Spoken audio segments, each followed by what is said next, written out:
الحمد لله وكفى والصلاة والسلام على عباده الذين اصطفى خصوصا على أفضلهم وخاتم النبيين محمد الأمين وعلى آله وصحبه أجمعين. أما بعد فقد قال الله تبارك وتعالى كما ورد في سورة البقرة: أعوذ بالله من الشيطان الرجيم بسم الله الرحمن الرحيم ولا تقولوا لمن يقتل في سبيل الله أموات بل أحياء ولكن لا تشعرون. وقال عز وجل كما ورد في سورة آل عمران: ولا تحسبن الذين قتلوا في سبيل الله أمواتا بل أحياء عند ربهم يرزقون. وقال جل وعلا كما ورد في سورة القصص: تلك الدار الآخرة نجعلها للذين لا يريدون علوا في الأرض ولا فسادا والعاقبة للمتقين. صدق الله العظيم. رب اشرح لي صدري ويسر لي أمري واحلل عقدة من لساني يفقهوا قولي. اللهم ربنا ألهمنا رشدنا وأعذنا من شرور أنفسنا. اللهم أرنا الحق حقا وارزقنا اتباعه وأرنا الباطل باطلا وارزقنا اجتنابه. آمین یا رب العالمین. آپ کے علم میں ہے کہ آج ماہ محرم الحرام کی 15 تاریخ ہے. گویا کہ ابھی یوم عاشورہ کو گزرے ہوئے بمشکل 5 دن ہوئے ہیں. میں نے آج سے کوئی 11 دن قبل کراچی ہی میں فاران کلب کے زیر اہتمام ایک خاصے بڑے اجتماع سے خطاب کرتے ہوئے قرآن مجید کا فلسفہ شہادت بیان کیا تھا. اگرچہ میرا مین مضمون تھا قرآن مجید کا فلسفہ شہادت، تاہم اس کے ساتھ ہی میں نے، کیونکہ یہ عام طور پر بھی شہادتوں کا زمانہ شمار ہوتا ہے، ذی الحج میں حضرت عثمان رضی اللہ تعالیٰ عنہ شہید کیے گئے، یکم محرم الحرام کو حضرت عمر رضی اللہ تعالیٰ عنہ کی وفات ہوئی ہے، اگرچہ وہ زخمی ہو گئے تھے 28 ذی الحج کو. پھر یہ سانحہ کربلا پیش آیا ہے 10 محرم کو. تو یہ دن ہوتا ہے ایسا کہ جس میں انہی موضوعات پر تقاریر ہوتی ہے. تو میں نے فلسفہ شہادت کے ساتھ ساتھ ایک ضمیمے کے طور پر خلفائے ثلاثہ کی شہادت اور سانحہ کربلا کا تاریخی پس منظر بھی بیان کیا، لیکن وہ میرا اصل موضوع نہیں تھا. اصل وقت صرف ہوا تھا قرآن کا فلسفہ شہادت میں. اور دوسرے یہ کہ ان تاریخی پس منظر کے بیان میں بھی ظاہر بات ہے کہ سانحہ کربلا تک پہنچتے پہنچتے وقت بھی ختم ہو رہا تھا اور میری ہمت بھی اب جواب دے رہی تھی، اس لیے اس کا ذکر بہت ہی اجمال کے ساتھ ہوا تھا.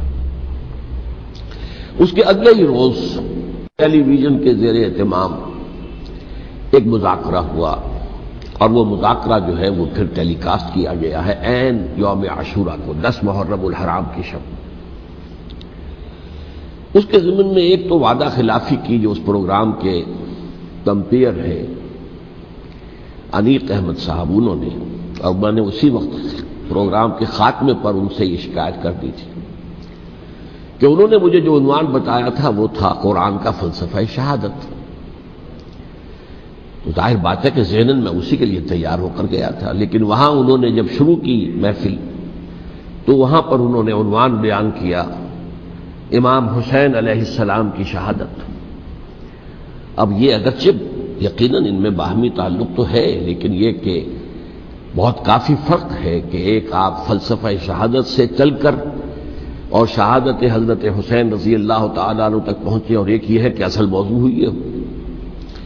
بہرحال جو بھی اس وقت، تو اب ظاہر بات ہے کہ کوئی اور شکل نہیں تھی، جو بھی گفتگو ہوئی اس میں میں نے پورا حصہ لیا. لیکن دوسری زیادتی انہوں نے یہ کی کہ اس میں سے میرے بیان کے بہت سے حصوں کو حذف کر دیا. اس کاٹ چھانٹ سے ایک تو میرا نقطہ نظر پورے طور پر قارئین یا ناظرین کے سامنے نہیں آ سکا، سامعین کے سامنے نہیں آ سکا، اور دوسرے اس سے کچھ مغالطے بھی پیدا ہوئے ہیں۔ تو میں نے یہ سوچا کہ اب یہاں اس جمعے میں میں ان کی وضاحت کر دوں، اسی لیے باصرار میں نے یہ موضوع رکھوایا کہ سانحہ کربلا کا تاریخی پس منظر کیا ہے۔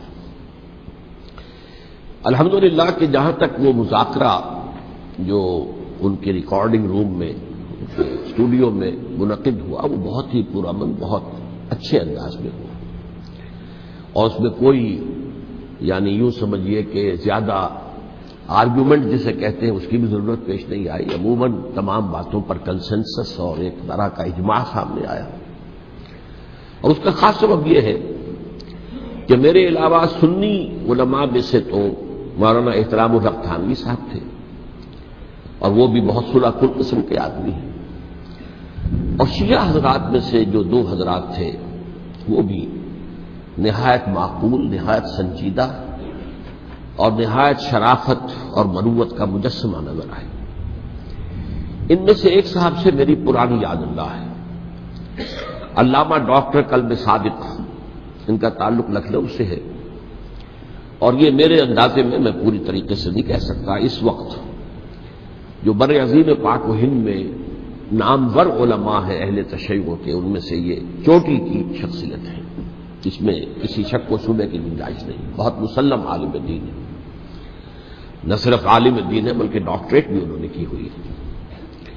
دوسری بات یہ کہ یہ بھی لکھنؤ کے رہنے والے تھے، اور مولانا سید ابو الحسن علی ندوی رحمۃ اللہ علیہ وہ بھی لکھنؤ کے، رائے بریلی کے رہنے والے تھے جو 40-45 میل دور ہے، لیکن ان کا اصل مرکز تو آپ کو معلوم ہے دارالعلوم ندوۃ العلماء لکھنؤ، تو ان کے ساتھ ان کے بڑے ہی برادرانہ تعلقات ہیں، ایک دوسرے سے بڑی محبت، اور مولانا علی میاں رحمۃ اللہ علیہ بھی ان کے اجتماعات میں جا کر شریک ہوتے رہے ہیں، اور انہوں نے ایک فقرہ بھی نقل کیا مولانا علی میاں رحمۃ اللہ علیہ کا کہ آج ہمیں کوفے اور دمشق کی طرف دیکھنے کی ضرورت نہیں ہے بلکہ کربلا کی طرف دیکھنے کی ضرورت ہے۔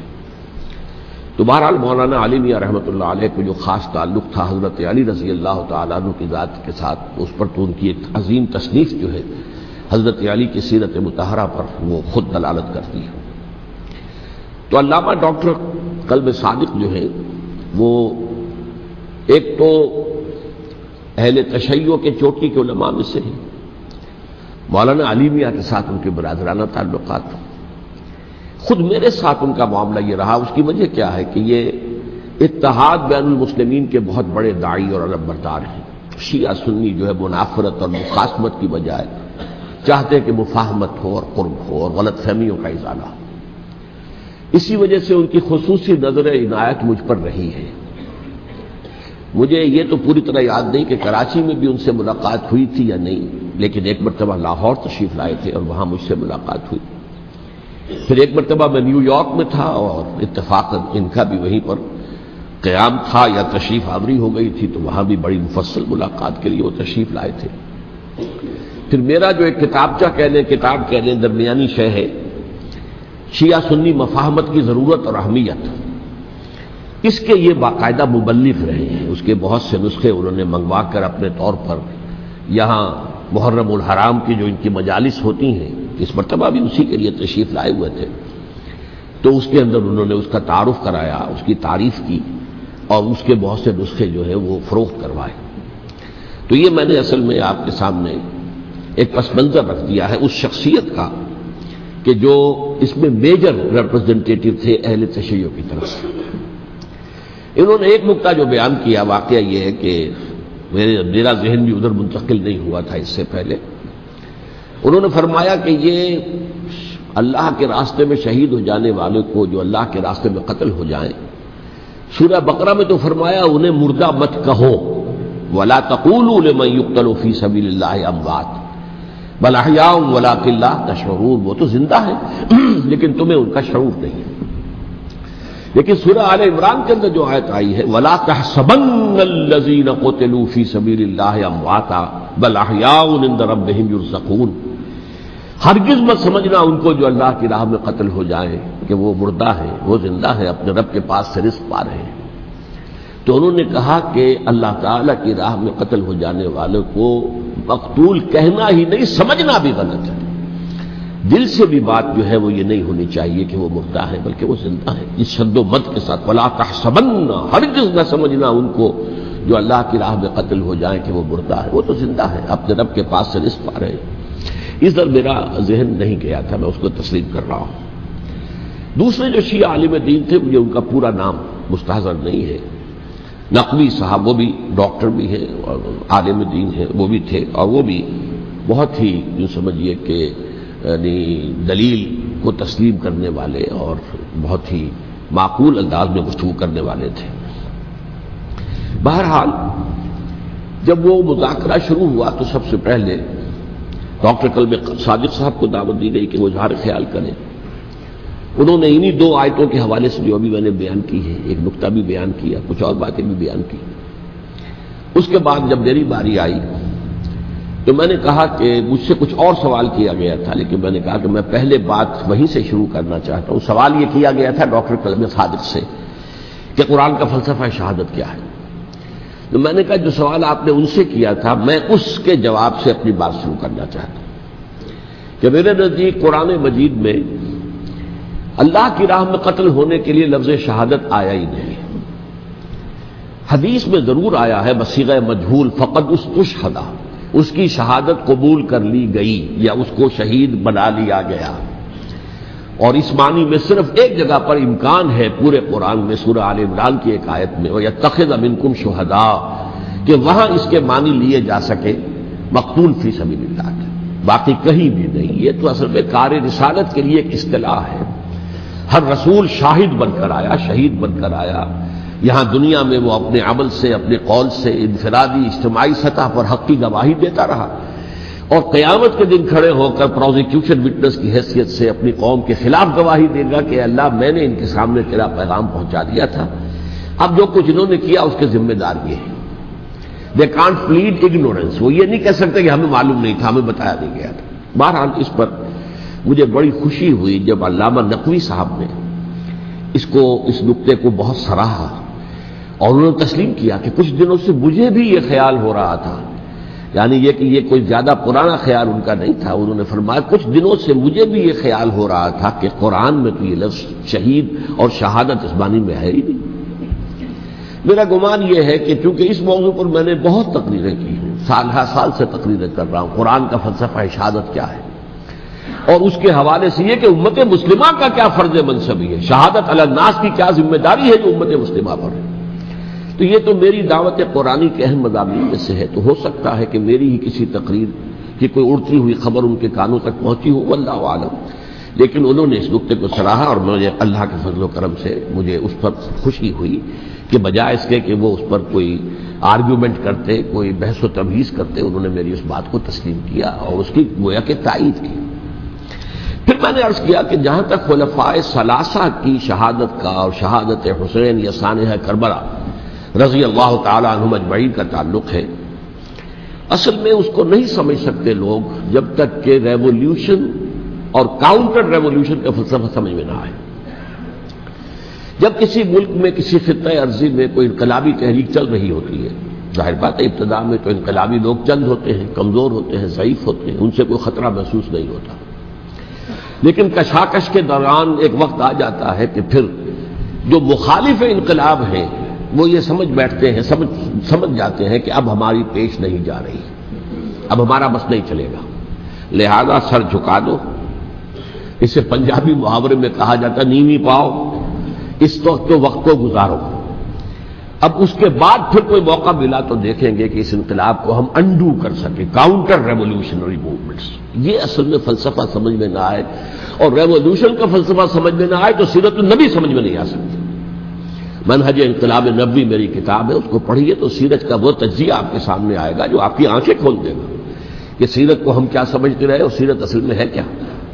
بہرحال یہ کاؤنٹر ریولیوشنری موومنٹس تھیں کہ جب عرب میں حضور کو فیصلہ کن قوت حاصل ہو گئی تو جو بھی مخالفین تھے انہوں نے سر جھکا لیا، سرنڈر کیا، اسلام لے آئے، گویا کہ چھپ گئے اسلام کے لبادے میں۔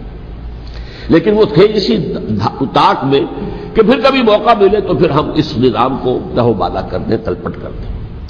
یہ رد عمل سب سے پہلے خود عرب کے اندر پیدا ہوا، کیونکہ مشرکین عرب کو جب سورہ توبہ کی پہلی 6 آیات نازل ہوئی ہیں جن میں الٹیمیٹم دے دیا گیا کہ اب کسی مشرک قبیلے سے کوئی معاہدہ اللہ کا اور اس کے رسول کا نہیں ہوگا، تمہیں 4 مہینے کی مہلت دی جا رہی ہے، یا ایمان لے آؤ اور یا تمہیں قتل کر دیا جائے گا۔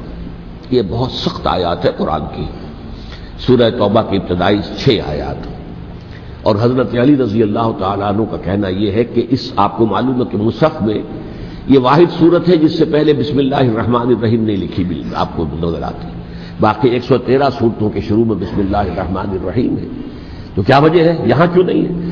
حضرت علی کا فرمانا ہے کہ یہ صورت تو تلوار ہاتھ میں لے کر اتری ہے، اور بسم اللہ الرحمن الرحیم میں اللہ تعالیٰ کے 2 اسماء ہیں، الرحمن الرحیم، تو یہ گویا کہ اس سے متضاد صورتحال ہے کہ اب تمہارے لیے آخری موقع ہے، یا ایمان لے آؤ اور یا قتل کر دیے جاؤ۔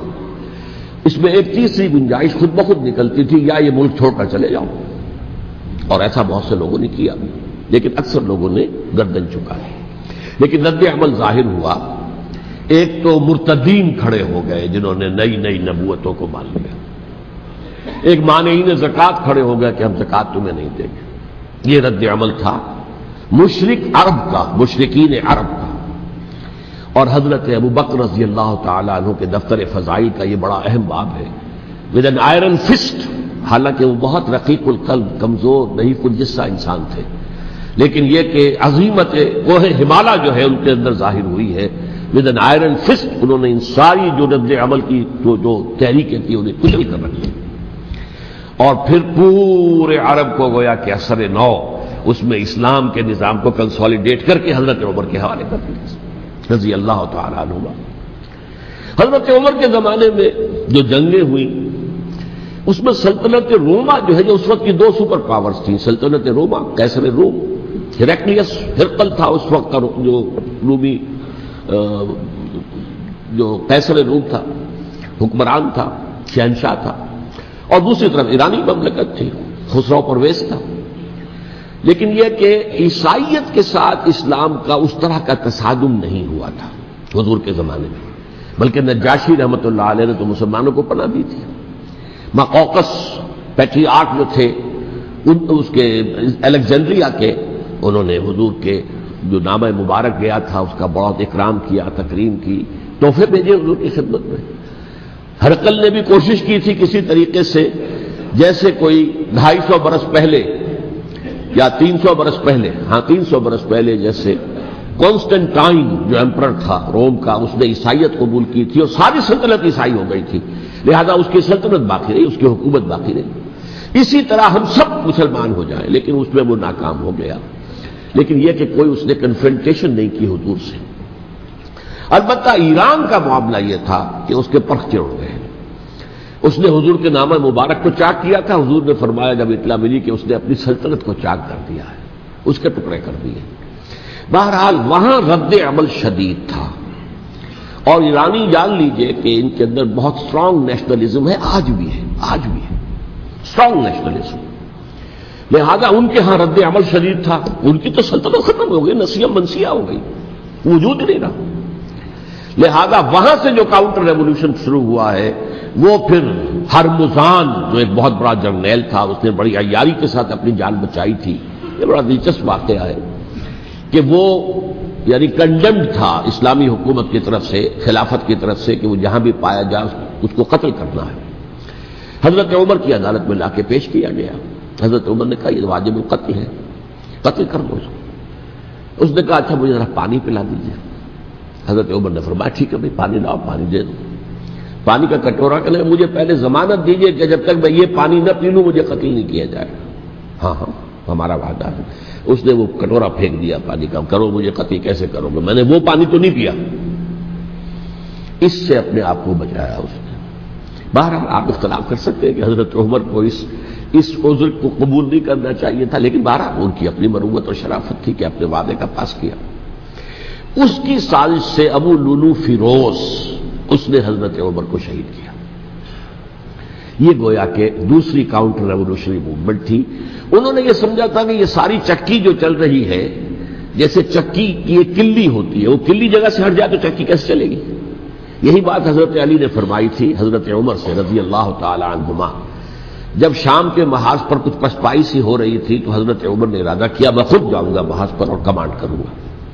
حضرت علی رضی اللہ تعالیٰ عنہ نے فرمایا کہ نہیں امیر المومنین آپ مت جائیں، چکی اسی وقت تک چلتی ہے جب تک کہ کلی گڑی ہوئی. آپ کلی ہیں اس وقت اس نظام کی جس کے گرد یہ اسلام کی چکی گھوم رہی، آپ مت جائیں. لہذا حضرت عمر نے ان کی بات مانی. اس قدر صائب مشورہ تھا جو کیا تھا. بہرحال انہوں نے یہ سمجھا تھا کہ عمر ہی کے بل پر چل رہا ہے یہ سب کچھ، لہذا عمر کو بیچ سے ہٹا دینے سب بیٹھ جائے گا. لیکن ظاہر بات ہے کہ محمد رسول اللہ کی بنائی ہوئی عمارت صلی اللہ علیہ وسلم اتنی کمزور نہیں تھی. اس کے بعد حضرت عمر کے انتقال کے بعد حضرت عثمان کا انتخاب ہوا، اور حضرت عثمان کے بھی 10 سال پہلے جو ہے وہ بالکل حضرت عمر کی جو دور خلافت ہے اس کے بالکل مشابہ ہے، مماثل.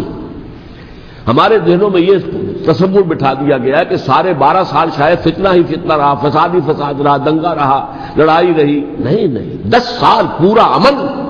اور جس طریقے سے فتوحات کا سیلاب حضرت عمر کے زمانے میں جا رہا تھا اسی طریقے سے حضرت عثمان کے 10 سالوں کے دوران گیا. آخری 2 سالوں میں ایک فتنہ اٹھا ہے. یہ فتنہ کیا ہے اس کو سمجھ لیجیے.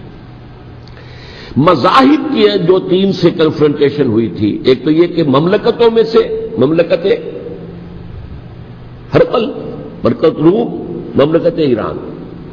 رومی سلطنت کی 2 ٹانگیں مسلمانوں نے توڑ دی، شمالی افریقہ سے نکال دیا، مغربی ایشیا سے نکال دیا. لیکن یورپ میں وہ قائم تھا، اس کی سلطنت تھی. لیکن ایرانی سلطنت کا بالکل تیا پاچا ہو گیا، ختم ہو گیا. اسی طریقے سے 3 مذاہب سے کنفرنٹیشن ہوئی. مشرکین عرب سے، اس کا میں بیان کر چکا ہوں، ان کا پہلا وار حضرت ابوبکر کے عہد خلافت میں ہو گیا. دوسرے جو عیسائیوں کا معاملہ تھا ان سے بھی کوئی تصادم نہیں ہوا حضور کے حیات طیبہ کے دوران. لیکن جو یہودیت بطور مذہب، اس کو ظاہر بات ہے کہ اسلام نے اس کو ختم کیا تھا کم سے کم جزیرہ نما عرب سے. مدینے میں 3 قبیلے تھے جو اپنی غداری کی وجہ سے اور اپنی صلح کو توڑنے کے جرم کی پاداش میں 2 نکالے گئے، اور تیسرا جو ہے اس کے تمام جو بھی جوان افراد تھے انہیں قتل کیا گیا. پھر خیبر پر حملہ کیا گیا اور خیبر کو جو ہے فتح کیا گیا. وہ یہودیوں کا بہت بڑا گڑھ تھا، اور جو مدینے سے نکالے گئے تھے وہ بھی وہیں جا کر مقیم ہو گئے تھے. تو اس اعتبار سے، اور پھر یہودی اپنے آپ کو سمجھتے تھے اللہ کی طرف سے دنیا میں جو نمائندہ جو ہے امت وہ ہم ہیں. اب انہیں معزول کر کے امت محمد کو وہاں پر کھڑا کر دیا گیا صلی اللہ علیہ وسلم. لہذا وہ بہت زیادہ یوں سمجھیے ایگریوڈ، سب سے زیادہ جن کو گزند پہنچا ہے حضور کے دست مبارک سے، وہ یہودی تھے. لہذا ان کا جو رد عمل آیا ہے وہ ہے جس کے نتیجے میں حضرت عثمان شہید ہوئے، حضرت علی شہید ہوئے، حضرت حسین شہید ہوئے. اب اس چیز کو اچھی طرح سمجھیے. یہ جو رد عمل ہے یہ ایک شخص کے ذریعے سے آیا، اور اسی لیے بعض لوگ یہ سمجھتے ہیں کہ یہ خامخواہ کی کہانی ہے. کیا ایک آدمی اتنا بڑا کام کر سکتا ہے؟ عبداللہ ابن سبا ایک یہودی جو اسلام کا لبادہ اوڑھ کر حضرت عثمان کے عہد خلافت میں مدینے میں آ گیا. ٹھیک، اس کے بارے میں تو میں بعد میں عرض کروں گا. لیکن ایک شخص کیا کچھ کر سکتا ہے اس کی مثال میں صاحب دے دوں آپ کو. پہلے حضرت مسیح علیہ السلام کے پورے دین کو ایک شخص نے ختم کر دیا، سینٹ پال جسے دنیا جانتی ہے جس کے نام سے. توحید کو تثلیث میں بدل دیا. حضرت عیسیٰ علیہ السلام تو توحید کی تلقین کر کے گئے تھے، توحید ختم، تثلیث آ گئی، جس میں پہلے باپ ماں اور بیٹا تھے، اس کے بعد باپ بیٹا اور روح القدس ہو گئے، تثلیث. نمبر 2، شریعت موسوی کو ساقط کر دیا.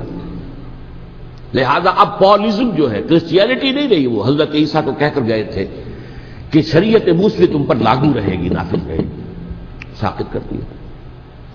نمبر 3، اس نے عیسائیت کے دائرہ تبلیغ کو وسیع کر دیا، جنٹائلز یا گوئمز کے اندر بھی، غیر یہودیوں میں. حالانکہ حضرت مسیح کہہ کر گئے تھے کہ تمہیں صرف یہودیوں سے خطاب کرنا ہے، اور میں صرف اسرائیل کے گھرانے کی کھوئی ہوئی بھیڑوں کی تلاش میں آیا.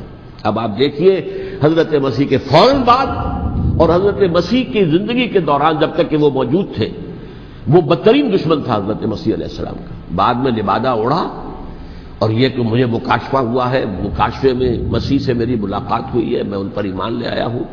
اور پھر اس نے اپنے زہد اور دینداری کا جو بھی فراڈ تھا اس کے نتیجے میں اپنی حیثیت بنا لی، دین مسیحی کو بالکل ختم کر دیا.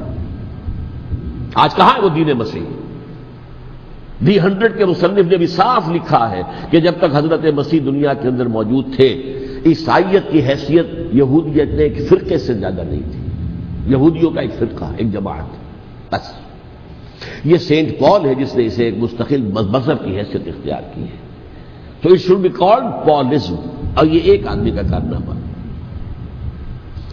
اسی طریقے سے یہ تو ہو گیا حضرت مسیح کے فوراً بعد، رفع سماوی کے فوراً بعد۔ 1500 برس کے بعد ایک تحریک چلی ہے یورپ کے اندر، اصلاح مذہب، اور اس کی پشت پر بھی یہودی ذہن تھا۔ یہودی ذہن نے عیسائیت کو 2 حصوں میں تقسیم کر دیا، کیتھولک اینڈ پروٹیسٹنٹس، اور پروٹیسٹنٹس کو اپنا اعلی کار بنایا۔ یہ ایک علیحدہ مضمون ہے جس پر میں تفصیل میں نہیں جانا چاہتا، میری کتاب بھی موجود ہے اس موضوع پر، سابقہ اور موجودہ مسلمان امتوں کا ماضی، حال اور مستقبل، اس میں میں نے تفصیل بیان کی۔ یہ جو تقسیم ہوا ہے تو وہ پہلی بات ایک یہودی، جیسے کہ علامہ اقبال نے، مارکس بھی تو ایک یہودی تھا نا، تو ابلیس کی مجلس شورا میں بڑا پیارا شعر ہے، وہ یہودی فتنہ گر، وہ روح مصدق کا بروز، ہر قبا ہونے کو ہے اس کے جنوں سے چاک چاک۔ یہ ایک یہودی فتنہ گر مارکس نے وہ تصور دنیا کو دیا جس نے عظیم انقلاب برپا کیا روس کے اندر، بولشوک ریولوشن، اور جو پھر آدھی دنیا تک پھیل گیا۔ آج سے 50 سال پہلے امریکہ کانپتا تھا، روس کے سامنے کھڑا ہوا کانپ رہا تھا، اس لیے کہ روس سائنٹیفک ترقی میں امریکہ سے بہت آگے تھا، اس کے ایسٹروناٹ پہلے گئے ہیں خلا کے اندر، امریکہ تو بہت پیچھے تھا۔ بہرحال اس نے جس طریقے سے USSR کا خاتمہ کرایا ہے وہ ایک علیحدہ بات ہے، میں اس وقت اس طرف نہیں جانا چاہتا، لیکن جان لیجئے کہ وہ ایک شخص کا کارنامہ، وہ یہودی فتنہ گر، وہ روح مصدق کا بروز، ہر قبا ہونے کو ہے اس کے جنوں سے تار تار۔ اسی طرح وہ عبداللہ ابن سبا، یہودی فتنہ گر۔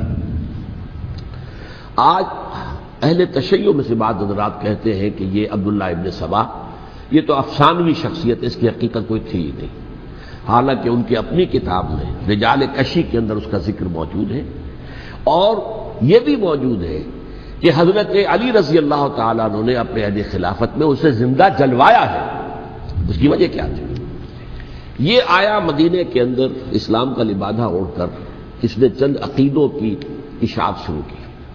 سب سے پہلے حضرت علی تو خدا ہیں، گاڈ انکارنیٹ، اوتار کا تصور، جیسے ہندوؤں میں ہے رام چندر جی خدا کا اوتار، اور عیسائیت میں بھی پہلے گاڈ انکارنیٹ کا تصور تھا کہ حضرت مسیح خدا کا اوتار ہے، انکارنیشن آف گاڈ۔ تو اس نے کہا کہ حضرت علی تو خدا کا اوتار ہے، خدا ہے۔ نمبر 2، اس نے کہا کہ ہر نبی کا ایک وصی ہوتا ہے جس کے حق میں وہ وصیت کرتا ہے، تو حضور صلی اللہ علیہ وسلم کے وصی حضرت علی ہیں، لہذا خلیفہ تو اول روز سے حضرت علی ہیں، حضرت ابو بکر، حضرت عمر، حضرت عثمان یہ تو غاصب ہیں، اور حضرت عثمان کی خلافت تھی اس وقت تو خاص طور پر۔ پھر اس نے جو قبائلی عصبیت تھی اسے بھڑکایا۔ پرانی جو عصبیت چل رہی تھی قریش کے اندر، وہ 2 گھرانے ایک دوسرے کے مد مقابل تھے۔ دیکھیے، ایک ہوتا ہے قبیلہ، ایک ہوتا ہے گھرانہ۔ ہمارے پنجاب میں ایک قبیلہ ہے وٹو قبیلہ، اس کے گھرانے بہت سے، مانے کے، لالے کے، سجے کے، شامت کے، یعنی کوئی لالا تھا ان میں سے بڑا، ان کے بیٹے ہو گئے لالے کے، ان کی اولاد، خاندان یہ کہلاتے ہیں۔ قبیلہ ایک، یہ وٹو قبیلہ۔ تو قبیلہ تھا قریش، اس میں گھرانے بہت تھے، بنو ہاشم، بنو امیہ، بنو تیم، بنو عدی، یہ بہت سے گھرانے تھے۔ تو چوٹی کے 2 گھرانے جو تھے وہ بنو ہاشم اور بنو امیہ، ان کے درمیان چپقلش تھی، مقابلہ، مسابقت، اور یہ مسابقت فی الخیر بھی ہوتی تھی۔ اگر انہوں نے غریبوں کو کھانے کھلائے ہیں تو ہم ان سے بڑھ کر کھلائیں گے، اگر وہ حاجیوں کی خدمت کرتے ہیں تو ہم ان سے بڑھ کر کریں گے۔ تو ان کے اندر یہ مسابقت الخیر بھی تھی، لیکن چپقلش تھی کہ کوئی ہم سے آگے نہ نکل جائے، وہ سمجھتا تھا وہ آگے نہ نکل جائے۔ اس شخص نے اس پرانی عصبیت کو تازہ کیا کہ حضور تو بنو ہاشم میں سے تھے، لہذا خلافت حق ہے بنو ہاشم کا، یہ غاصب ہے۔ اس سے پہلے 2 خلفاء جو تھے وہ نہ بنو ہاشم سے تھے نہ بنو امیہ سے تھے۔ حضرت ابو بکر بنو تیم میں سے تھے، چھوٹا قبیلہ تھا۔ حضرت عمر بنی عدی میں سے تھے، وہ بھی چھوٹا قبیلہ تھا۔ یہ حضرت عثمان پہلے خلیفہ جو بنو امیہ میں سے تھے، جن کی پرانی چپقلش بنو ہاشم سے تھی۔ اب اس کو موقع مل گیا کہ پرانی قبائلی عصبیت کو بھڑکائے۔ یہ ہے اصل میں اس فتنے کا پس منظر عبداللہ ابن سبا نے جو آ کر پھیلایا ہے، اور اس کی تفصیل میں اس وقت میں نہیں جا سکتا، کیسے یہ فتنہ پروان چڑھا، کیا انہوں نے اسٹریٹجی اختیار کی کہ یہ کیا کرتے تھے، گروہ بنا کر بھیجتے تھے لوگوں کو، کوفے میں جاؤ تو وہاں پر دمشق کے گورنر کے خلاف اور مصر کے گورنر کے خلاف الزامات لگاؤ، اس نے یہ کیا، وہ غبن کر گیا، وہ یہ کر گیا، وہ خیانت کر رہا ہے، وہ رشتہ داروں کو پال رہا ہے، اور عثمان کے خلاف بھی تقریریں کرو رضی اللہ تعالی عنہ۔ دمشق میں جاؤ تو کوفے کے گورنر کے خلاف، کیونکہ دمشق کے گورنر کے خلاف بات کرو گے تو لوگوں کو معلوم ہوگا کہ یہ جھوٹ بول رہے ہیں، لیکن یہ کہ وہاں تو تم بات کرو کوفے کے گورنر کے خلاف اور مصر کے گورنر کے خلاف اور حضرت عثمان کے خلاف۔ مصر میں جاؤ تو بات کرو کوفے کے اور شام کے گورنر کے خلاف اور حضرت عثمان کے خلاف۔ یہ انہوں نے ایسا اٹھایا، اور اس زمانے میں آپ کو معلوم ہے ذرائع رسل و رسائل تھے نہیں، نہ اس فتنے کی پتہ چل سکا جب تک کہ وہ فتنہ جو ہے پوری طرح برگو بار لا کر تلاور درخت نہیں بن گیا۔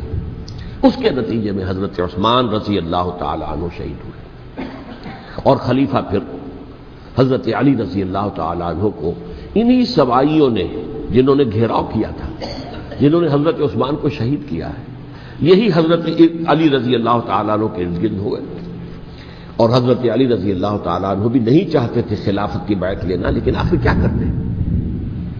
کیا وہ امت کو بغیر خلیفہ کے چھوڑ دیتے؟ حضرت زبیر سے کہا گیا، انہوں نے نہیں مانا، رد کر دی بات۔ حضرت طلحہ سے کہا گیا، انہوں نے نہیں مانا، حضرت علی سے کہا گیا، اب عشرہ مبشرہ میں سے یہی تو تھے نا، لہذا انہوں نے تسلیم کر لیا، خلافت ہو گئی۔ لیکن اس کے بعد جو خانہ جنگی ہوئی ہے، اس خانہ جنگی کے نتیجے میں نوٹ کر لیجئے کہ 1,00,000 کے قریب مسلمان ایک دوسرے کی تلواروں اور نیزوں اور برچھیوں اور تیروں سے ختم ہو گئے، ہلاک ہو گئے۔ یہ ہماری تاریخ کا تاریخ ترین باب ہے۔ 5 سال، 4.5 سال حضرت علی کی خلافت کے، اور 6 مہینے حضرت حسن کی خلافت کے رضی اللہ تعالی عنہ۔ اس سے کیا ہوا کہ ایک طرف تو اسلام کی جو توسیع ہو رہی تھی، تھمتا نہ تھا کسی سے سیل رواں ہمارا، وہ سیلاب رک گیا، انٹرنل سیبوٹاج ہو گئی نا، اب تو اندر ہی آپس ہی میں اگر دست و گریبان ہو گئے تو باہر اب کیا توسیع کرتے ہیں، وہ توسیع کا عمل رک گیا۔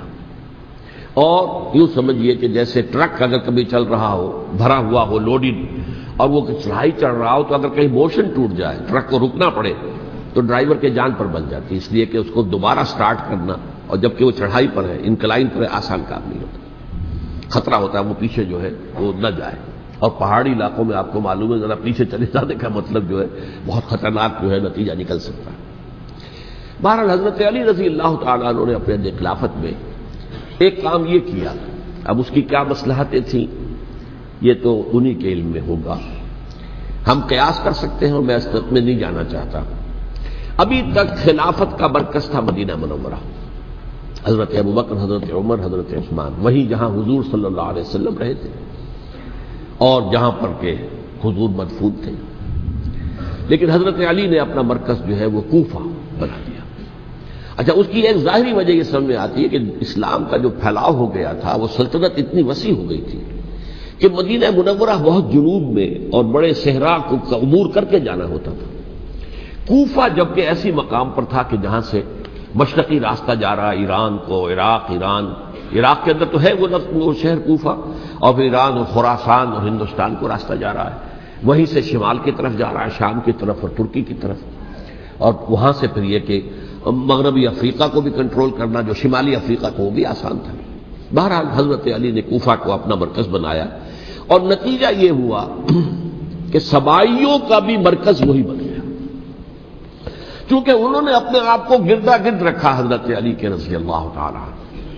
اب ظاہر بات ہے کسی پرٹیکولر پرسن کے خلاف تو کوئی مقدمہ موجود تھا نہیں، بلکہ جب جنگ جمل ہو رہی تھی، ابھی جنگ نہیں ہوئی تھی، حضرت عائشہ، حضرت طلحہ، حضرت زبیر وہ لے کر آئے تھے لشکر اس مطالبے کے لیے کہ حضرت عثمان کے قاتلوں کو سزا دی جائے، قصاص لیا جائے۔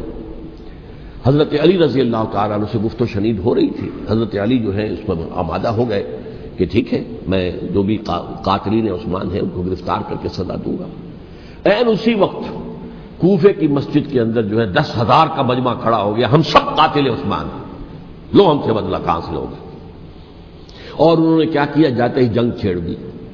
جب چھڑ جائے تو یا مرو یا مارو، اس کے علاوہ تو کوئی چارہ کار ہوتا ہی نہیں. ایک رات میں 10,000 مسلمان شہید ہوئے، جن میں 2 عشرہ مبشرہ میں سے حضرت زبیر اور حضرت طلحہ رضی اللہ تعالیٰ. تو یہ صورت تھی، سبائیوں نے گھیراؤ کیا حضرت علی کا رضی اللہ تعالیٰ. حضرت معاویہ دعوے دار نہیں تھے خلافت کے، قطعاً نہیں. ان کا صرف ایک دعویٰ تھا، اور وہ یہ تھا کہ عثمان کے قاتلوں کو گرفتار کرو، یا خود سزا دو یا ہمارے حوالے کرو، ہم اس سے قصاص لیں گے. اس لیے کہ قبیلہ بنو امیہ کا تھا اور حضرت امیر معاویہ بنو امیہ میں سے، تو ایک خاندانی طور پر جو ہے ہم قصاص لیں گے ان سے جنہوں نے قتل کیا ہے حضرت عثمان کو. لیکن یہاں ظاہر بات ہے کہ حضرت علی رضی اللہ تعالیٰ عنہ کی طرف سے مطالبہ یہ ہوتا تھا تم پہلے میری بیعت کرو، میرے ہاتھ مضبوط کرو تاکہ میں ان کے خلاف کوئی اقدام کر سکوں. لیکن انہیں یہ اندازہ تھا کہ اگر میں نے بیعت کی تو ظاہر بات ہے کہ حضرت علی تک پہنچنے سے پہلے پہلے مجھے گردن بڑھا دیں گے یہ لوگ، اس لیے کہ سبائی جو ہے وہ آپ کو گھیرے ہوئے. بہرحال ایک عجیب الجھاؤ، ایک ڈائلیما تھا جس کی وجہ سے یہ جنگ چلتی رہی. اور حضرت علی رضی اللہ تعالیٰ عنہ کو انہی کے شیعان علی ہی کے اندر سے وہ جماعت علیحدہ ہوئی تھی جس کو ہم خوارج کے نام سے جانتے ہیں، اور ایک خارجی ملجم ابن ملجم ہی نے حضرت علی کو شہید کیا رضی اللہ تعالیٰ عنہ. پھر حضرت حسن رضی اللہ تعالیٰ عنہ، اب دیکھیے کس قدر صحیح بات تھی جو حضرت علی رضی اللہ تعالیٰ عنہ نے فرمائی جب ان سے کہا گیا کہ کیا ہم آپ کے بیٹے حسن کے ہاتھ پر بیعت کر لیں رضی اللہ تعالیٰ عنہ. فرمایا نہ میں تمہیں اس کا حکم دیتا ہوں نہ میں اس سے روکتا ہوں، یہ تمہارا معاملہ ہے.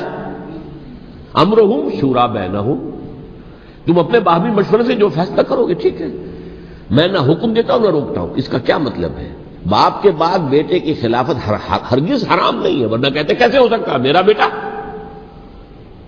نہیں، یہ نہیں کہا آپ نے.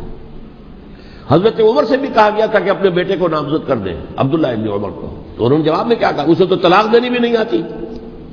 انہوں نے اپنی کسی زوجہ کو طلاق دی تھی اور اس میں جو صحیح ترین طریقہ ہے وہ اختیار نہیں کیا تھا. انہیں طلاق دینے تک نہیں آتی تو میں اسے خلیفہ بنا لوں. یہ نہیں کہا تھا کہ باپ کے بعد بیٹا خلیفہ نہیں ہو سکتا، یہ تو نہیں تھا. کہیں حرام نہیں ہے، نہ کتاب و سنت میں، نہ کوئی حدیث ہے، نہ کہیں قرآن مجید میں. تو حضرت علی نے بھی فرمایا رضی اللہ تعالیٰ نہ میں روکتا ہوں نہ حکم دیتا ہوں، یہ تمہارا اپنا معاملہ ہے.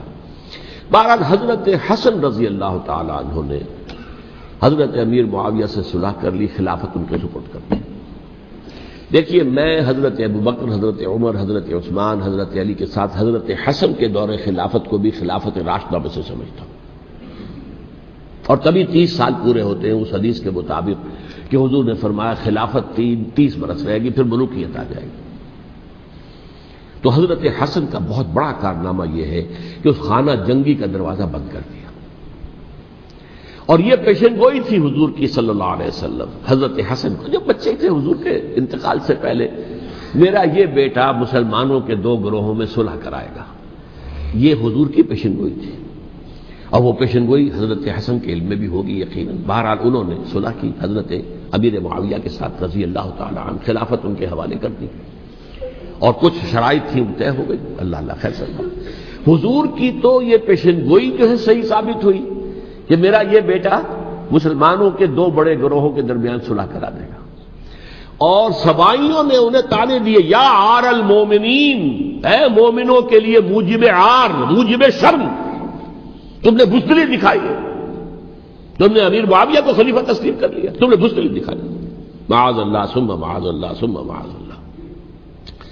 اب میں کچھ باتیں حضرت امیر معاویہ کے بارے میں کہنا چاہتا ہوں، اس لیے کہ وہاں اس میں نے حضرت معاویہ کے بارے میں یہ تو بہت شدت کے ساتھ کہا تھا، اور میں اب بھی اس پر قائم ہوں اور پوری طریقے سے قائم ہوں. میرا مستقل موقف یہی ہے کہ حضرت معاویہ رضی اللہ تعالیٰ عنہ کے دور خلافت کو ہم خلافت راشدہ میں شامل نہیں سمجھتے، اہل سنت میں سے کوئی بھی نہیں سمجھتا. لیکن اس کے ساتھ میں نے حضرت امیر معاویہ کے کچھ مناقب بھی بیان کیے تھے تاکہ پلڑا جو ہے ترازو کا اس کے دونوں پلڑے سامنے آ جائیں. لیکن یہ کہ وہ حصہ میرے اس بیان کا نکال دیا گیا، ختم کر دیا گیا. یہ میں نہیں جانتا کہ اس میں کیا مصلحت دیکھی گئی ہے.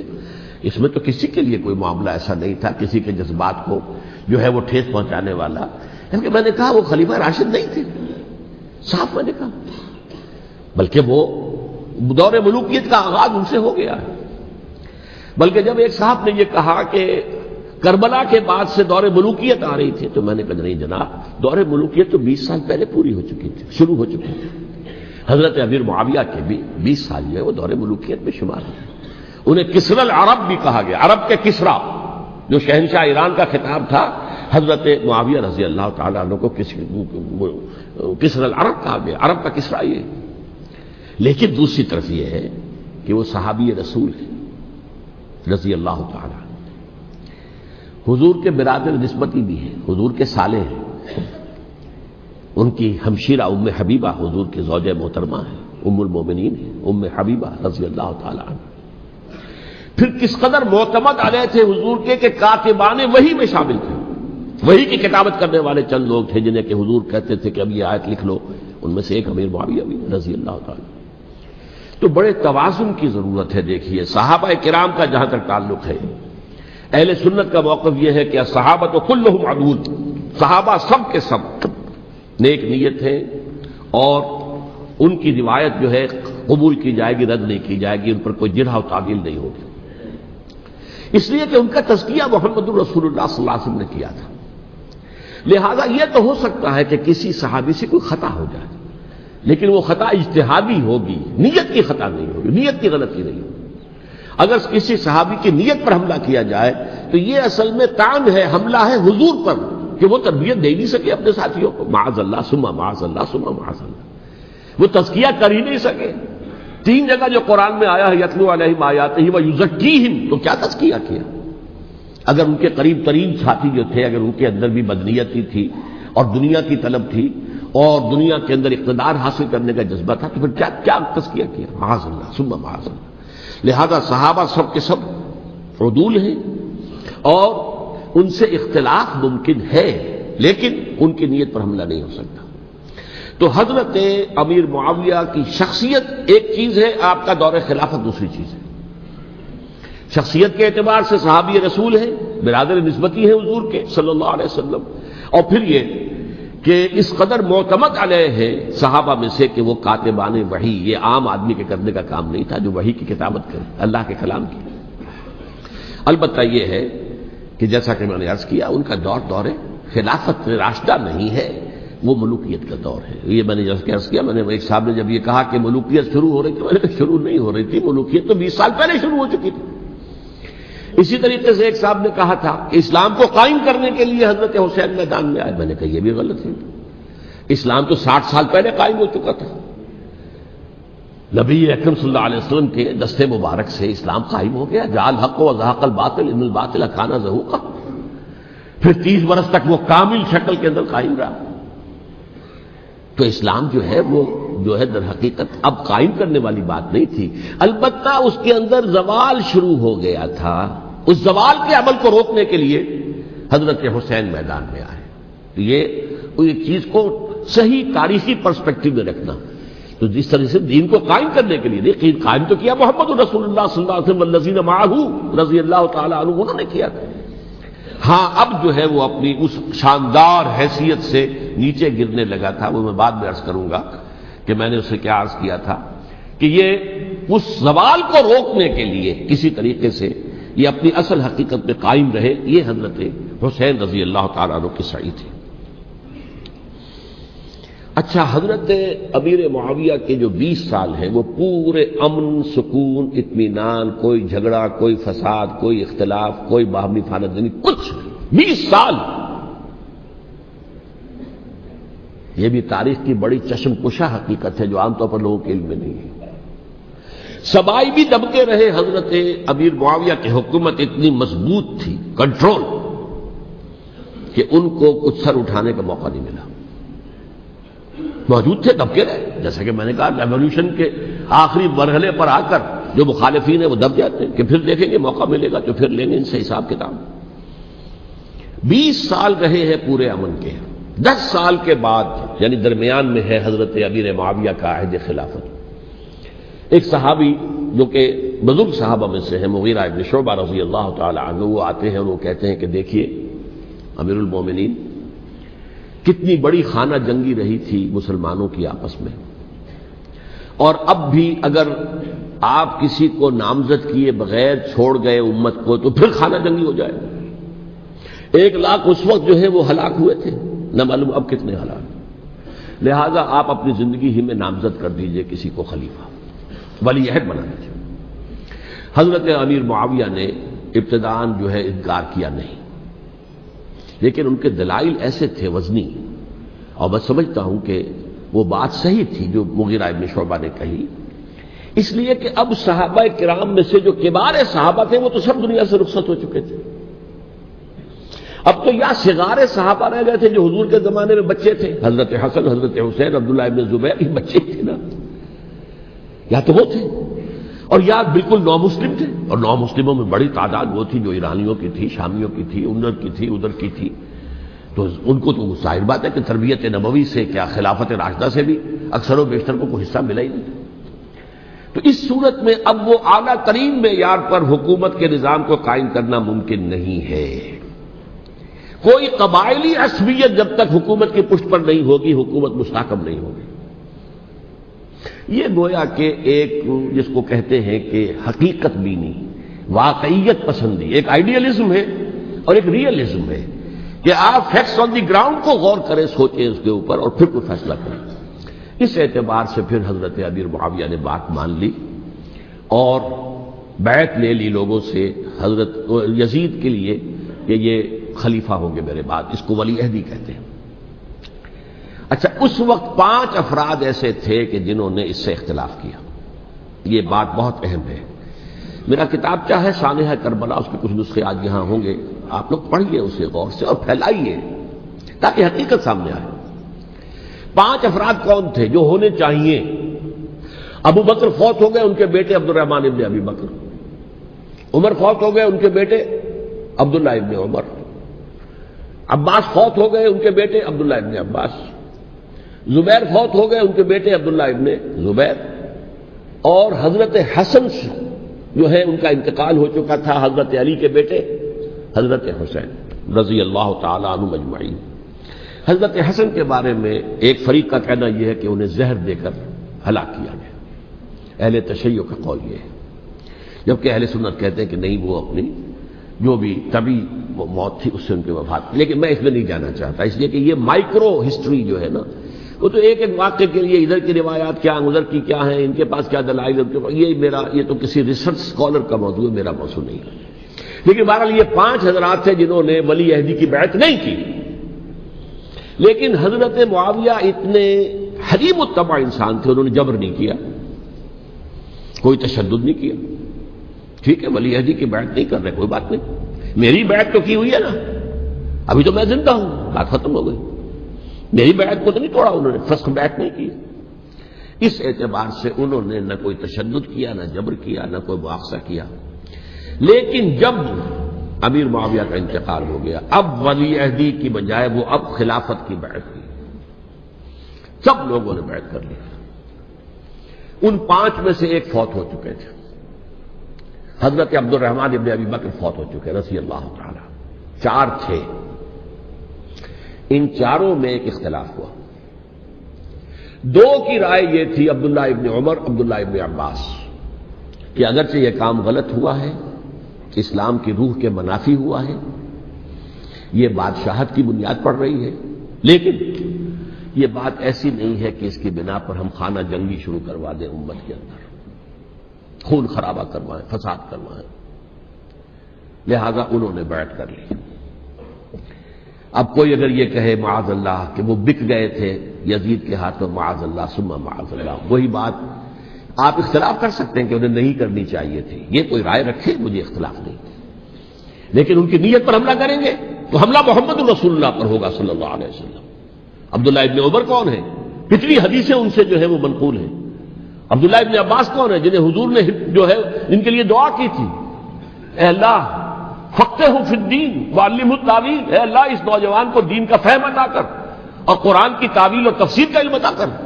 حبر الامہ کہلاتے ہیں. وہ کہیں پیسوں اور ٹکوں کے عوض بن جانے والے نہیں تھے، انہوں نے امت کی مصلحت دیکھی، نیت جو ہے اس پر حملہ نہ کیجیے.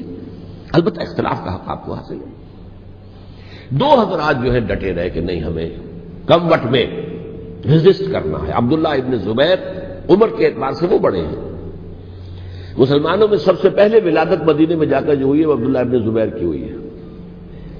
ہجرت کر کے جب مہاجرین وہاں پہنچے کچھ عرصے تک کسی کے ہاں کوئی اولاد نہیں ہوئی تو لوگوں نے تانے دینے شروع کر دیے کہ معلوم ہوتا ہے کہ یہاں آ کر یہ مکے کے رہنے والے جو ہے کمزور ہو گئے ہیں، ان کی ہاں اولاد ہی نہیں ہو رہی۔ پھر عبداللہ ابن زبیر کی ولادت ہوئی ہے، یہ حضرت ابو بکر کے نواسے ہیں، حضور کی زوجہ محترمہ حضرت عائشہ کی بہن حضرت دیکھیے ابھی نام نکل گیا ہے جی، حضرت اسماء رضی اللہ تعالی عنہا عنہما، یہ ان کے صاحبزادے ہیں، حضرت زبیر کے بیٹے۔ ان کا فیصلہ ہوا کہ ہمیں رجسٹ کرنا ہے کم وقت میں، ایٹ اینی کاسٹ۔ حضرت حسین ابن علی رضی اللہ تعالی عنہما کا بھی فیصلہ ہوا کہ ہمیں رجسٹ کرنا ہے کم وقت میں۔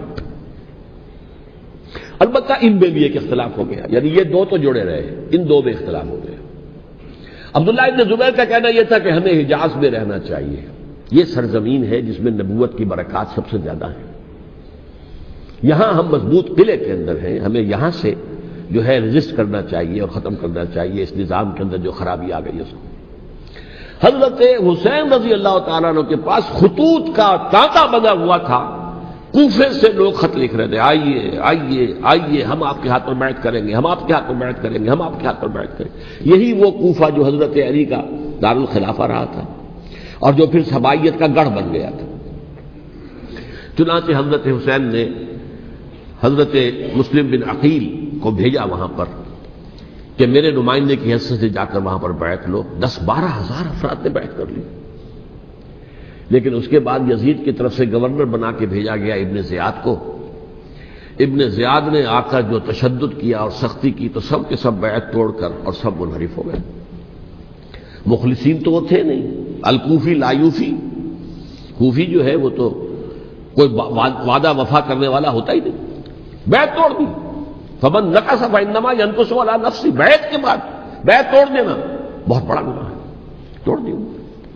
ادھر اطلاع مل گئی حضرت حسین کو، چل چکے تھے وہ راستے میں تھے کہ وہاں تو مسلم بن عقیل شہید ہو گئے اور سب لوگوں نے بیعت توڑ دی۔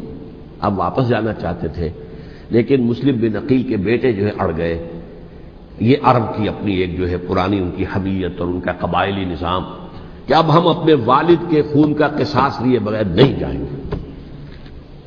حضرت حسین رضی اللہ تعالیٰ عنہ کی مروت اور شرافت کہ یہ میرا ساتھ دینے کے لیے آئے تھے، اب میں ان کا ساتھ نہ دوں تو یہ تو شرافت اور مروت کے خلاف ہے۔ کہا اچھا چلو چلتے۔ وہاں جا کر بھی عین اپنے میدان کے اندر بھی حضرت حسین رضی اللہ تعالیٰ عنہ نے 3 چیزیں پیش کی ان کوفیوں کے لشکر کے خلاف۔ سب سے بڑا لشکر کے اندر سب سے بڑے تو کوفی تھے جنہوں نے بیعتیں کی ہوئی تھی حضرت حسین کے ساتھ۔ دیکھو مجھے جانے دو واپس حجاز کی طرف، یا مجھے سرحدوں پر بھیج دو تاکہ میں کافروں کے ساتھ جنگ کرتے ہوئے اپنی جان دے دوں، یا مجھے یزید کے پاس جانے دو، میں اپنا معاملہ اس سے طے کر لوں۔ لیکن کوفیوں کو یہ گوارا نہیں تھا۔ اگر یہ یزید کے پاس پہنچ گئے تو ہمارا کچا چٹھا بیان کر دیں گے کہ مجھے تو ان لوگوں نے برگلا کر بلایا تھا۔ اس لیے کہ دیکھیے حضرت امیر معاویہ کے 20 سالوں کے دوران میں بتا چکا ہوں ان کی حکومت اتنی مستحکم تھی کہ اس کے خلاف کوئی فتنہ اٹھانا ممکن نہیں تھا۔ اب کیونکہ چینج اوور ہوا تھا، اور چینج اوور میں آپ کو معلوم ہوتا ہے کہ ایک جس کو کہتے ہیں every thing is in the melting پاٹ، ابھی تو یہ درمیان کے اندر معاملہ ہے، تو انہیں موقع ملا، سر اٹھایا حضرت حسین رضی اللہ تعالیٰ عنہ کو، جو خطوط لکھے جس کے کہ تھیلے کے تھیلے اور بوریوں کی بوریاں بھری ہوئی حضرت حسین کے ساتھ تھی، وہ کہا کہ آئیے ہم آپ سے بیعت کریں گے۔ انہوں نے نہیں مانا، اور اصل میں حضرت حسین کے قاتل وہ کوفی ہیں، وہ بزدل، وہ منافق جنہوں نے بیعت کر کے بیعت توڑی، اور اب وہ آ گئے کہ اگر یہ حسین رضی اللہ تعالیٰ عنہ بچ کر کہیں یزید کے پاس پہنچ گئے تو پھر ہمارا کچا چٹھا جو ہے وہ سامنے آ جائے گا اور ہماری پھر شامت آ جائے گی۔ لہذا انہوں نے قتل کیا حضرت حسین کو رضی اللہ تعالیٰ۔ ایک بات جو علامہ ڈاکٹر قلب صادق نے فرمائی، اور مجھے میرے علم میں یہ بات پہلے نہیں تھی، وہ یہ کہ حضرت حسین کے قتل کا فتویٰ ایک بہت بڑے مفتی نے دیا تھا۔ یہ بات بھی ذرا سمجھ لیجیے۔ حضرت حسین رضی اللہ تعالیٰ عنہ کے قتل کا فتویٰ ایک بہت بڑے مفتی نے دیا تھا. کیوں دیا تھا؟ اس لیے کہ حضور کی احادیث موجود ہیں کہ جب ایک شخص کی ایک خلیفہ کی بیعت ہو جائے تو دوسرا اگر کھڑا ہو تو اسے قتل کر دو. کھلی حدیث. اسی لیے ایک بہت بڑے مفسر بھی ہیں، فقیہ بھی ہیں، قاضی ابن العربی رحمۃ اللہ علیہ.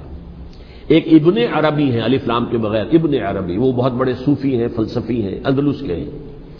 یہ قاضی ابن العربی ہیں جنہوں نے قرآن کی ایک تفسیر لکھی ہے اس اعتبار سے کہ صرف ان آیات کی تفسیر جن سے کہ فقہی احکام جو ہے ان کا استنباط ہوتا ہے.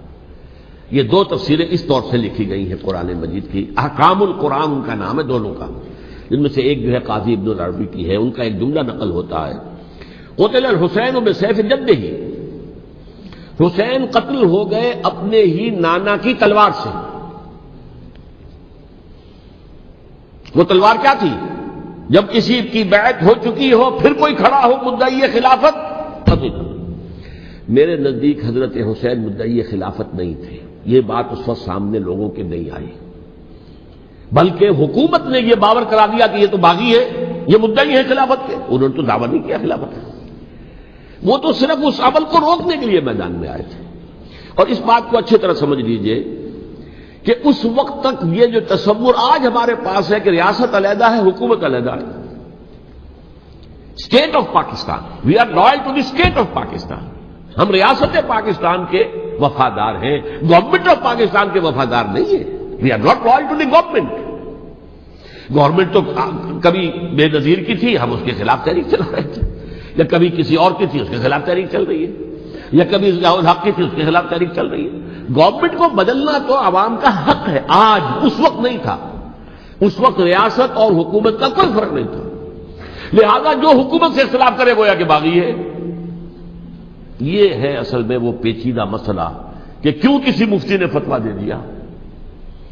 اس لیے کہ اس وقت تک ریاست اور حکومت کا فرق واضح نہیں تھا دنیا پر. یہ تو ابھی کوئی 100-150 سال کی بات ہے کہ آج ہمارا جو پولیٹیکل سائنس کا ایولیوشن ہوا ہے وہ اسٹیج تک پہنچ گیا ہے کہ اسٹیٹ علیحدہ ہے، حکومت علیحدہ ہے.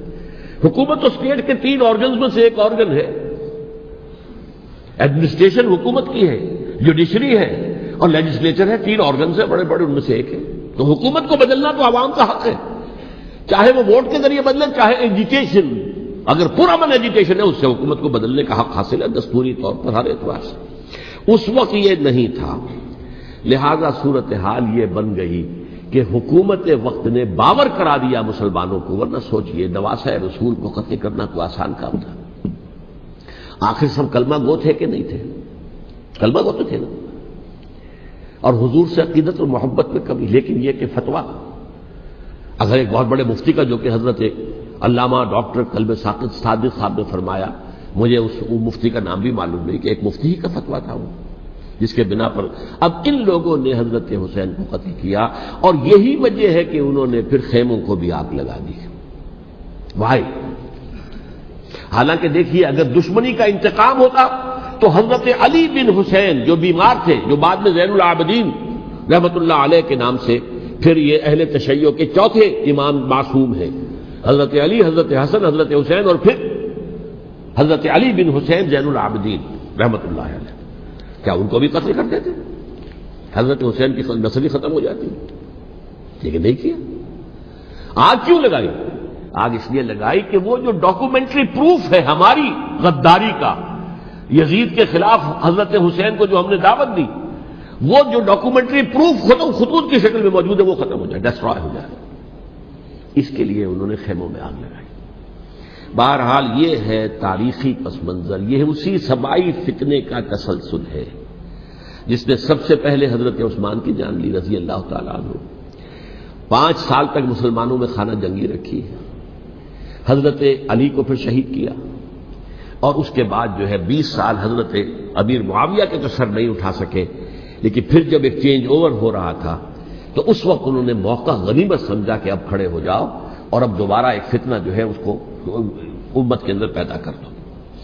اچھا، اس معاملے میں ایک بات جو میں نے وہاں کہی کہ ہمارے ہاں شاعرانہ جو مبالغہ آمیزی ہے، یہ میری گفتگو کا حصہ انہوں نے حذف کر دیا ہے۔ اور میں نے ایک سنی شاعر، بہت بڑے عالم، جن کے حوالے سے آج بھی میری تقریر ہوگی خالق جناح ہال میں، مولانا محمد علی جوہر کے ایک شعر کے حوالے سے کہا کہ قتل حسین اصل میں مرگ یزید ہے، اسلام زندہ ہوتا ہے ہر کربلا کے بعد۔ میں نے کہا بالکل محمل شعر ہے، اسلام مرا ہی نہیں تھا، زندہ ہونے کا کیا سوال؟ اور اگر کسی درجے میں مزمحل یا زخمی ہوا تھا تو وہ تو رہا، کربلا کے بعد بھی رہا، یزید کی حکومت بھی رہی، بنو امیہ کی حکومت بھی چلی، کوئی تبدیلی تو نہیں آئی۔ یہ کیا کہہ رہے ہیں؟ اسلام زندہ ہوتا ہے کربلا کے بعد؟ میں نے کہا اسلام مرا نہیں تھا۔ جیسے میں نے یہ کہا کہ ملوکیت جو ہے وہ اب شروع نہیں ہوئی، ملوکیت تو 20 برس پہلے شروع ہو چکی تھی حضرت امیر معاویہ کے، لیکن ظاہر بات ہے کہ حضرت حسن نے، حضرت حسین نے اس کو قبول کیا، اور حضرت حسین نے تو پھر 10 سال تک ولی عہدی جو تھی چاہے بیعت نہیں کی، لیکن اس کے خلاف میدان میں آ کر چیلنج تو نہیں کیا۔ اس اعتبار سے یہ معاملہ جو ہے اسلام زندہ ہوتا ہے کربلا کے بعد، یہ بے تکی بات ہے۔ ہاں، حضرت شاہ اسماعیل شہید رحمۃ اللہ علیہ کی اگر میں تشبیہ کو، تمثیل کو سامنے رکھوں تو اسلام کی عمارت 6 منزلہ ہے، 6ٹھی منزل ٹاپ کی وہ گر گئی، 5 منزلیں انٹیکٹ تھیں، اسلام مرا نہیں تھا۔ عدالت میں شریعت کے مطابق فیصلے ہو رہے تھے، قاضی تھے، مفتی تھے، شریعت نافذ تھی، اسلام کہاں مرا تھا؟ جبکہ خود کہہ رہے ہیں علامہ کلب صادق کے ایک مفتی کے فتوے سے حضرت حسین کو قتل کیا گیا۔ اب وہ مفتی کی رائے، اس کی بدنیتی ہو، جو بھی ہو، وہ جانے، اللہ جانے، لیکن عام مسلمان کیا کریں؟ اس پہلو سے اسلام مرا نہیں تھا۔ ہاں، ایک منزل گر گئی تھی، وہ گری رہی، 1000 برس تک گری رہی، یہاں تک کہ آ کر مغربی امپیریلزم نے اس کے گرایا، ملوکیت کا معاملہ ختم کیا، اور وہ جبرین ملوکیت دوسری آ گئی، ورنہ وہی بادشاہی چلی ہے۔ بلکہ دور بنو امیہ میں وہ بادشاہی پوری طرح اس نے بالوں پر نہیں نکالے تھے، اصل باروں پر تو اس نے نکالے ہیں دور بنو عباس میں آ کر۔ اور پھر سلاطین جو ہے ترک، جو ترک خلفاء ہیں، ان کا بھی بادشاہت تھی، اور کیا تھا، وہ خلافت تو نہیں تھی۔ تو یہ تو اسلام میں جو بھی نقص واقع ہو گیا تھا، کبھی واقع ہو گئی تھی، وہ جو کی تو برقرار رہی، اس کو بھی تسلیم کیا۔ میں اللہ کا شکر ادا کر کے کہتا ہوں کہ دونوں حضرات، دونوں شیعہ دانشور اور بڑی اعلیٰ سطح کے جو شیعہ عالم تھے، انہوں نے اس بات کو تسلیم کیا اور میری اس بات کو چیلنج نہیں کیا۔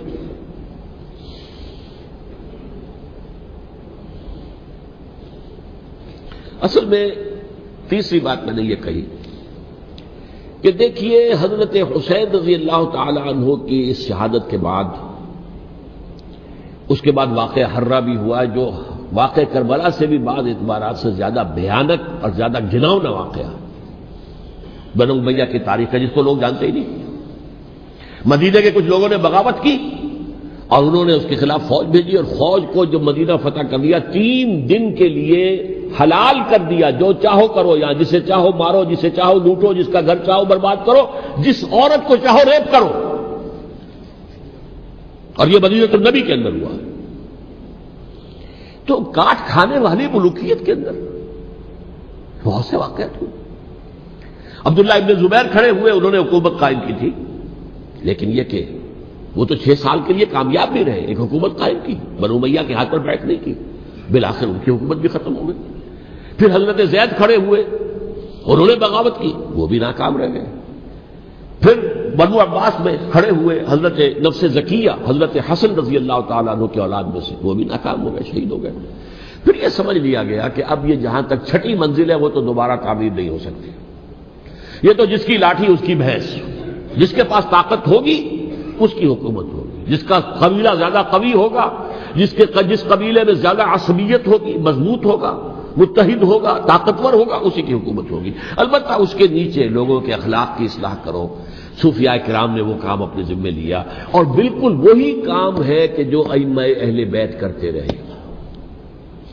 حضرت حسن کی اولاد میں، پھر حضرت علی بن حسین رضی اللہ تعالی، حضرت حسین کی اولاد میں، پھر امام محمد باقر، امام محمد جعفر صادق، اور اس کے بعد بھی 5 اور، کسی نے بغاوت نہیں کی۔ جیسے علماء کرام کام کر رہے تھے اور جیسے صوفیاء کرام کام کر رہے تھے، ایسے ہی وہ مسلمانوں کی علمی تربیت، روحانی تربیت و تزکیہ کر رہے تھے، کسی نے حکومت کو چیلنج نہیں کیا۔ نوٹ کر لیجیے اس بات کو. حضرت علی نے بھی چیلنج نہیں کیا تھا, حضرت حسن نے چیلنج نہیں کیا, خود صلح کر لی. تو ائمہ اہل بیت جو 12 یہ گنتے ہیں, جن میں سے آخری جو ہے حضرت مہدی کو تو ابھی ظاہر ہونا ہے, ان کے عقیدے کے مطابق وہ روپوش ہیں, وہ ظاہر ہوں گے. لیکن 11 حضرات کے بارے میں یہ کہ حضرت حسین کے سوا کسی نے بھی چیلنج نہیں کیا مفتی کے نظام, اور حضرت حسین نے بھی اس مغالطے پر کیا کہ کوفی ساتھ دیں گے, اور یہ موقع ہے کہ یہ جو 6ٹھی منزل اسلام کی گر گئی ہے اسے دوبارہ تعمیر کر دیا جائے. انہوں نے خلافت کا دعویٰ نہیں کیا تھا, یہ انہیں عوام کو مغالطے میں مبتلا کیا گیا کہ یہ خلافت کا مدعی ہو کر سامنے آیا. جیسا کہ میں نے آپ سے کہا تھا, امیر معاویہ نے حضرت علی کے عہد خلافت میں کبھی خلافت کا دعویٰ نہیں کیا, مدعی خلافت نہیں تھے وہ تو یہ کہتے تھے کہ قاتلان حسین جو ہے, قاتلان عثمان کو سزا دو, قصاص دو, بس. اسی طرح حضرت حسین نے بھی, اب دیکھیے اس ضمن میں اس میں کوئی شک نہیں ہے, حضرت حسین رضی اللہ تعالی عنہ کی جو شہادت ہوئی ہے, ان کے ساتھیوں کی, اعزاء و اقارب کی, تاریخ انسانی میں یہ عزم, ہمت, شجاعت, مثابرت, صبر, استقلال, استقامت, اس کی بہت روشن مثال ہے, بہت روشن مثال ہے, بہت روشن مثال ہے. لیکن اس سے تاریخ کی رفتار پر کوئی اثر نہیں پڑا. وہ جو ملوکیت آ گئی تھی وہ اور گہری سے گہری ہوتی چلی گئی. واقعہ کربلا کے بعد تو واقعہ ہررا ہوا میں نے گنوا دیا, اس سے زیادہ تو میرے خیال میں کہ اور ہمارے لیے لائق شرم جو ہے کوئی واقعہ ہے ہی نہیں اس پہلو سے. لیکن حضرت حسین کا ایک, اب ان کو یہ کہ میں مطلب یہ کہ اگر میں ان کے ہاتھ پر بیعت کر لیتا ہوں, جو کہ اس وقت سامنے موجود تھے, کہ یزید کی بیعت تمہارے ہاتھ پر کرتا ہوں, تو گویا کہ اپنے آپ کو سرنڈر کر دیتے. وہی خطرہ جو امیر معاویہ کو تھا کہ مجھے وہ تو پہنچنے بھی نہیں دیں گے علی تک رضی اللہ تعالیٰ عنہ, اور مجھے پہلے ہی شہید کر دیں گے. یہی خطرہ حسین کو تھا رضی اللہ تعالیٰ عنہ کہ مجھے یزید تک پہنچنے نہیں دیں گے, پہلے قتل کر دیں گے. اور ویسے بھی یہ ایک شرافت, مروت اور حمیت اور غیرت اور عزت نفس کا تقاضا بھی تھا کہ بھائی معاملہ ہے یزید کا, میرا مجھے وہاں جانے دو, اللہ اللہ خیر سے نہ, یو کین اسکورٹ می, میرے دائیں بائیں چلو تاکہ میں کہیں اور بھاگ نہ جاؤں تمہارے خیال میں, مجھے وہاں پہنچا دو, میں وہاں پہ جا کے اس سے معاملہ کر لوں. لیکن انہوں نے قتل کیا. اصل قاتلان کوفی, وہی سبائی. البتہ یہ ہے کہ اس واقعے کی جو یادگار ہے اس میں کوئی شک نہیں ہے کہ اس نے مسلمانوں میں سے ایک گروہ کے دل میں قربانی اور شہادت کا جذبہ بہت پیدا کیا, اس میں کوئی شک نہیں. اور جس طریقے سے کہ عاشورہ محرم میں یاد منائی جاتی ہے, جس طریقے سے اس نے اہل تشیع کے اندر قربانی کا جذبہ بے انتہا پیدا کر دیا. اگرچہ وہ جذبہ بروئے کار نہیں آتا, اس لیے کہ ان کے ہاں یہ عقیدہ ہے, یہ طے ہے کہ جب تک حضرت مہدی ظاہر نہیں ہوں گے ہم کسی کے خلاف بغاوت نہیں کریں گے. یہ پوری تاریخ میں ان کا معاملہ رہا, تمام جو ہے ائمہ اہل بیت کا معاملہ رہا. جب تک مہدی نہیں آتے, keep sitting and keep waiting, wait and see, that's all. یہ تو خمینی صاحب نے کیا ہے, آیت اللہ خمینی صاحب نے, کہ انہوں نے یہ ایران کے شیعوں کو باور کرایا کہ بھائی جب آئیں گے حضرت مہدی آ جائیں گے, لیکن ہم اب ہاتھ پر ہاتھ رکھ کر بیٹھے رہیں, باطل کو چیلنج بھی نہ کریں, ہمیں کچھ تو کرنا چاہیے, وہ ہاتھ پاؤں ہلانے چاہیے, اور کچھ نہیں تو مہدی کا راستہ جو ہے صاف کرنا چاہیے, تمہید کرنی چاہیے, ان کے راستہ ہموار کیا جائے. تو یہ ان کی بڑی عظمت ہے آیت اللہ خمینی صاحب کی کہ اہل تشیع ایران کے جو ہے ان سے انہوں نے یہ بات منوا لی کہ ہم بالکل انرٹ نہیں بیٹھے رہیں گے, بلکہ اب انہیں نائب امام قرار دے کر اور ولایت فقیہ کے فلسفے کے حوالے سے, یہ دو چیزیں ان کی جو ہیں بنیادی فلسفے کی ہیں, وہ اس وقت میرا موضوع نہیں ہے. انہوں نے عوام کو ایسا کھڑا کیا ہے کہ 20,000 سے لے کر 30,000 کے درمیان انسانوں نے جانیں دے دی. عورتوں کے جلوس نکلے, شیرخوار بچہ گود میں ہے عورت کے, اور گولی کھا رہی ہے, مر رہی ہے, گر رہی ہے. اب سوچیے زندگی کتنی عزیز ہوتی ہے, اور شیرخوار بچے کے لیے ماں کی جو زندگی ہے, اس ماں کو اپنی زندگی کتنی عزیز تر ہوگی کہ اپنے لیے نہیں تو اس بچے کے لیے مجھے جینا ہے, لیکن نہیں, گولیاں کھائیں اور گری. یہ جذبہ انہی میں ہے. واقعہ یہ ہے کہ اہل سنت کے اندر یہ جذبہ نہ ہونے کے برابر ہے. یہ میں واشگاف الفاظ میں کہہ رہا ہوں. پورے عالم اسلام میں صرف شیعہ ایران ایسا نکلا ہے کہ جس نے بادشاہت کا خاتمہ کیا. باقی سعودی عرب میں بادشاہت بیٹھی ہوئی ہے، ڈٹ کر بیٹھی ہوئی. اربوں ڈالر کا ایک ایک محل بنتا ہے ان بادشاہوں کا، اور سنی سن ہے، سن کوئی حرکت نہیں. وہ تو اب جو حرکت ہو رہی ہے وہ اینٹی امریکن حرکت ہے جو ہو رہی ہے. وہ در حقیقت وہ مسئلہ بالکل دوسرا ہے جو اس وقت ہو رہا ہے، لیکن یہ کہ عالم اسلام میں کوئی تحریک ایسے نہیں اٹھی. یہ اہل تشیع میں ہے جو بالکل استثنائی بات ہے کہ انہوں نے جو ہے ایک ایسا بادشاہ جس کو کہا جاتا تھا کہ اس کا جو اسلحہ خانہ ہے وہ ایشیا میں سب سے بڑا اسلحہ خانہ ہے، جو 2500 سالہ پرانی جو ایک عظمت تھی ایران کی، اس کو دوبارہ تازہ اور زندہ کرنا چاہتا تھا.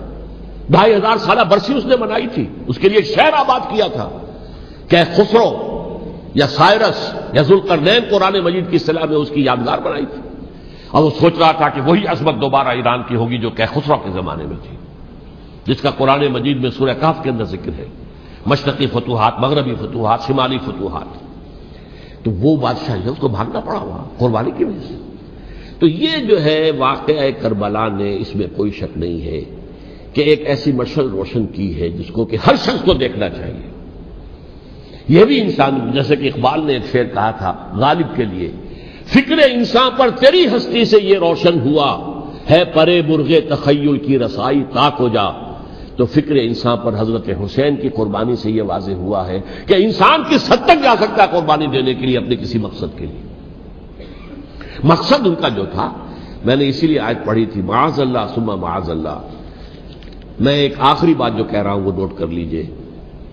ایک خاص انتہائی نقطۂ نظر کے عام کیے جانے کی وجہ سے سنیوں میں بھی ایک انتہائی رد عمل پیدا ہوا ہے.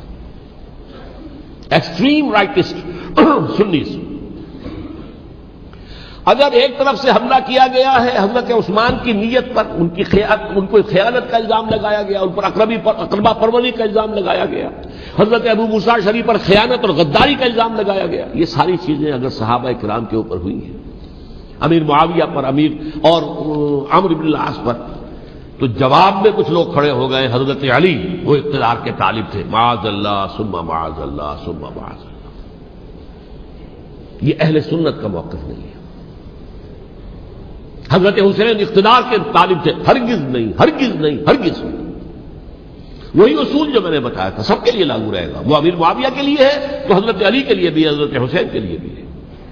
کہ نیک نیت ہے، آپ ان کی کسی رائے سے اختلاف کر سکتے ہیں لیکن ان کی نیت پر حملہ نہیں کریں گے. نیت پر حملہ کریں گے آپ کا ایمان بالرسالت جو ہے وہ مجروح ہو جاتا.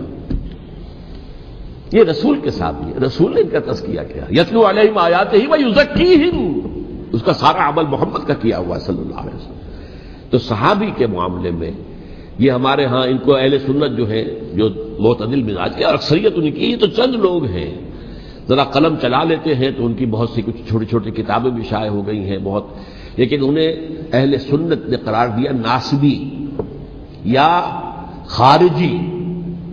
جیسے خوارج نے کہا تھا حضرت علی بھی کافر ہے اور حضرت امیر معاویہ بھی کافر ہیں، حضرت عمرو بن العاص بھی کافر ہے، معاذ اللہ ثم معاذ اللہ. ایسے ہی کچھ لوگ حضرت حسین پر بھی الزام لگاتے ہیں کہ اقتدار کی حوث اور طلب کے اندر انہوں نے یہ سارا سفر کیا تھا، اور بس یہ ہے کہ وہ جو بازی تھی وہ ہار گئے. اللہ اللہ خیر صلی اللہ، اس سے آگے کیا ہے معاملہ؟ نہیں، معاذ اللہ ثم معاذ اللہ. اسی لیے میں نے آیت آج جو پڑھی تھی ایک اور جو بہت بظاہر آپ کو معلوم ہوئی ہوگی، غیر متعلق ہے میرے آج کے عنوان سے، تلک الدار الآخرۃ نجعلها للذین لا یریدون علوا فی الارض ولا فسادا. یہ سورہ قصص کے آخری آیات میں سے. دیکھو یہ آخرت کا گھر جو ہے وہ ہم خاص کر دیں گے ان لوگوں کے لیے جو اس زمین میں اپنے اقتدار کے طالب نہیں ہوتے. زمین میں اقتدار کے طالب ہوگے فساد ہو جائے گا. تم بھی طالب، میں بھی طالب، جھگڑا ہوگا، لڑائی ہوگی، دنگا ہوگا، فساد ہوگا. تلک الدار الآخرۃ نجعلها للذین لا یریدون علوا فی الارض ولا فسادا. جو لوگ زمین میں اپنے اقتدار کے طالب اور اس کے نتیجے میں فساد پیدا کرنے والے نہیں ہیں، ان کے لیے ہم نے آخرت کا گھر خاص کیا ہے. والعاقبۃ للمتقین، اور عاقبت جو ہے، انجام کار، آخرت جو ہے وہ تو متقیوں کے لیے ہے. اسی میں آئیں گے سب صحابہ کرام، خواہ وہ حضرت علی ہے رضی اللہ تعالیٰ عنہ، اور خواہ وہ حضرت امیر معاویہ ہیں، حضرت عثمان ہیں رضی اللہ تعالیٰ عنہما، خواہ حضرت حسن ہیں، حضرت حسین ہیں رضی اللہ تعالیٰ عنہما، خواہ عبداللہ ابن زبیر ہے، خواہ عبداللہ ابن عباس ہے، خواہ عبداللہ ابن عمر ہے رضی اللہ تعالیٰ عنہم اجمعین۔ اس اصول کو سامنے رکھ کر اختلاف آپ کر سکتے ہیں کسی سے بھی، لیکن کسی کی نیت پر حملہ کریں گے تو اصل میں آپ کا ایمان بالرسالت مجروح ہے۔